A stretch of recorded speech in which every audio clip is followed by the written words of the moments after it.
CST, une voix qui se faisait attendre. Après les très nombreuses critiques sur l'arbitrage de Ben O'Keefe, l'une des figures les plus importantes du rugby a décidé de s'exprimer sur un sujet que les supporters du 15 de France ont toujours en travers de la gorge. Si les amoureux de rugby connaissent bien Ben O'Keefe, considéré comme l'un des meilleurs arbitres de la planète, le Néo-Zélandais de 34 ans est désormais connu mondialement.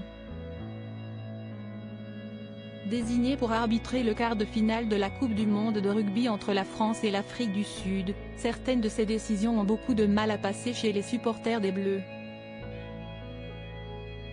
Après la cruelle défaite des Bleus, les internautes s'en sont pris à lui sur les réseaux sociaux.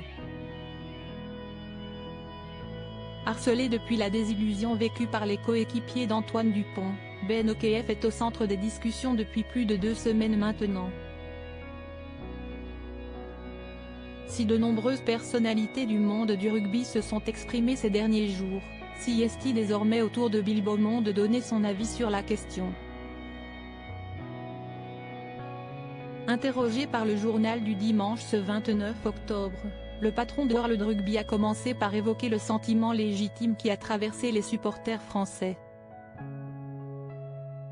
Nous comprenons que les émotions aient été vives après la défaite du pays hôte en quart de finale, et CST toujours difficile lorsqu'une équipe porteuse des espoirs de toute une nation quitte la compétition, analyse-t-il, avant d'évoquer plus précisément le cas du Néo-Zélandais, mais Ben est un arbitre fantastique et nous ne laisserons jamais personne remettre en question son intégrité. Des mots forts de la part de Bill Beaumont, qui défend l'arbitre, également ciblé par des critiques de supporters anglais après la demi-finale face à l'Afrique du Sud. Nous ne commentons jamais une performance spécifique, mais la nomination de Ben pour la demi-finale en dit long sur notre confiance en ses capacités, se félicite le patron de World Rugby.